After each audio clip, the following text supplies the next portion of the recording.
شود. مرگ در آنجا شما را البته می یابد. از مرگ گریز نیست.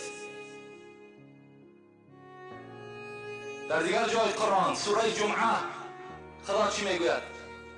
قل، این امر به سوی محمد بود صلی الله علیه وسلم. ای محمد، قل ان الموت الذي تفرون منه فانه ملاقيكم ثم تردون الى عالم الغیب والشهاده فینبئکم بما کنتم تعملون.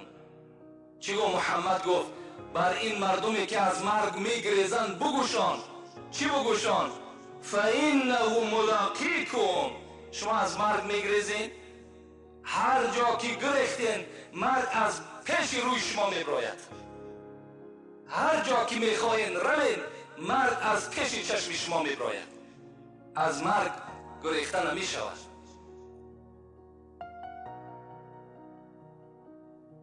دیگر آیت قرآن سوره منافقون استعیذ بالله ولا تدری نفس ماذا تکسب غدا ولا تدری نفس بأی ارض تموت. صدق الله العظیم. خدا چی میگوید؟ ولا تدری نفس ماذا تکسب غدا. شما نمیدانید که فردا به سر شما چی آمدنی است. شما نمیدانید. ولا تدری نفس بأی ارض تموت. شما نمیدانید که در کدام سرزمین شما جان به حق تسلیم میکنین. اینش هم شما نمیدانید. در کجا شما وفات میکنین هیچ کس نمیداند. تو نمیدانی که در خانه نزد فرزندان وفات میکنی. تو نمیدانی که در راه در سفر وفات میکنی. تو نمیدانی در یگان معرکه نان جان به حق تسلیم میکنی. تو نمیدانی که در راه یگان صدمه راه را دچار میشه. این تو نمیدانی. این هیچ کس نمیداند. در راه حضرت سلیمان علیه السلام بود میگد به این جوان خود از مصر بود، لیکن در کدام سرزمین خدا جانی او را گرفت. در راه حضرت سلیمان بود میگد یک جوان نزد حضرت سلیمان آمد. گفت سلیمان گفت از تو یک خواهش دارم. وقتی که میگد این جوان داخل خانه سلیمان شده بود، نزد پهلوی سلیمان میگد عزرائیل برای زیارت سلیمان آمده بود. وقتی این جوان داخل شد و نزد سلیمان نشست و این عزرائیل میگد به این جوان چنان به یک شدت سخت نگاه کرد و بعد زمان رخصت از سلیمان گرفت و گفت من با ترت را زیارت میکنم و میگه عزرائیل ناپدید شد. این جوان میگه با سلیمان گفت این گفت بر من بسیار با یک شدت سخت نگاه کرد که در وجود من لرزه و ترس پیدا شد. سلیمان گفت من یک خواهش دارم. من گفت شهر خیتای میرم، به نیت تجارت رفته ایستادم. همین باد امر کن که مرا برده بر همونجا برساند. زمانهای سلیمان خداوند میگوید در قرآن که تمام باد، تمام شمال، تمام جین و پری و دیو همه در زیر همین اطاعت سلیمان بود. میگوید حضرت سلیمان امر کرد باد را، مثل که امروز خیلی که یک سمالیات یک آدم به یک جای دیگه برده میرساند. این کار باد هم همین بود که انسان میگره و بر کدام مکانی که میخواست برده میرسانید.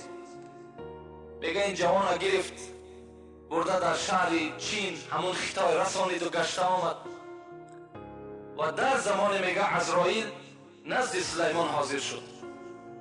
سلیمان میگه پرسانش کردم عزرائیل این جوان را چی اینقدر تو به شدت نگاه کردی؟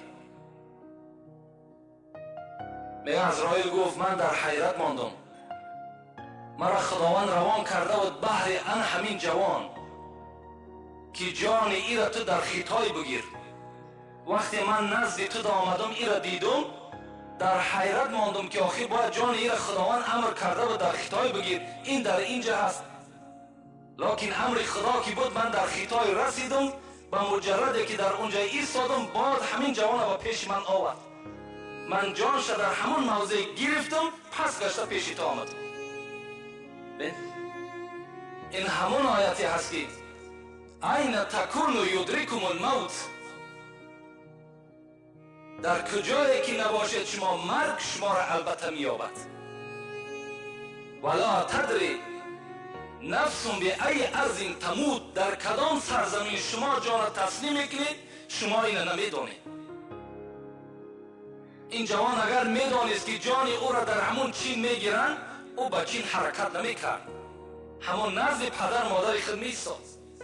لیکن انسان نمیداند خود به پیش عجل دوان چکار میکند، میرود. یک جوان دیگر بود، میگه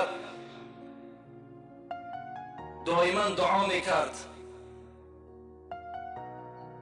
اللهم اغفر لی ولی ملک الشمس، خدایا مرا و ملائکه آفتاب را خدایا مغفرت کن.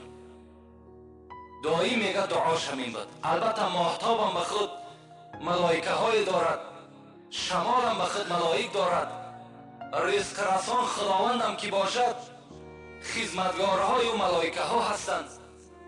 آفتاب هم به خود گرداننده آفتاب هم خداست، لیکن این هم به واسطه ملائکه ها می شود. میگه دائم دعا میکرد که خدایا مرا و همین ملائکه‌ای که وابسته به همین آفتاب است همین را مغفرت کن. دائم میگه دعاش همین بود. باره میگه همین جوان دعا کرد که ای خداوند، همون ملائکه آفتاب چی خوب می شود که مرا به نزد خود برد، تا که من از همون بالا یک عالم زیبایی تر نظر کنم. میگه این جوان ملائکه همون آفتاب امر کرد، فرمان داد خداوند که این جوان دائم در حق تو دعاگو هست و این مطلبش همین است، من بنده خود هیچگاه ناامید نمی کنم، این جوان گو به نزد خودت بیار. این صاحب دقایق میگوید، میگه وقتی که ملائکه آفتاب میگه راز دل این جوان اجرا کرد و آوردش میگه بر بالای همان آفتاب، این جوان میگه از این ملائکه آفتاب پرسان کرد که ای ملائکه آفتاب چی خوب میشود که رفته همین عمری مرا پرسان کنی که چی مقدارش مانده است. میگه این ملائک نزد همون ملائک صاحب همین موت ملک الموت آمد و گفت فلانی جوان، گفت عمرش چند باقی مانده است؟ گفت وای عمرش، گفت بسیار طولانی است، بسیار دراز است. گفت چی مقدار دراز است؟ گفت اگر تا وقتی که همون جوان آمده در همون کرسی تو نشیند جان او را خدا قبض نمیکند. این ملائک میگه گفت الحال در کرسی من نشسته است، گفت نماینده های من خواه جان او را قبض کردن. بین نماینده های من جان او را الحال قبض کردن. یعنی خداوند ببین که دعا میکنی خود بر جایی که مرگ لازم است به همون موضع میره، در همون جا جان تو را میگیره. یک سحر از برنامه شارقه که یک ساعت موعظه میکنن با زبان فارسی، در همون جا یک مرد یک عجیب حکایه کردن، اونم میخوام همین باعث موضوع ما و شماست. میگد این حادثه در من رخ داد. یک روز میگد من به طرف ریاض میگد بلیت سمالیات داشتم، خواستم که طرف پایتخت همون ریاض برم. در همین حالت میگد یک برادر قدردان داشتم نزد من آمد، گفت همین بلیتی که تو داری همین را بر بلیت من عوض کن، بلیت من 2 ساعت بعد است، من بسیار مشغولم، یک کار دارم که بی نهایت ضرور است، التماس همین را عوض کن.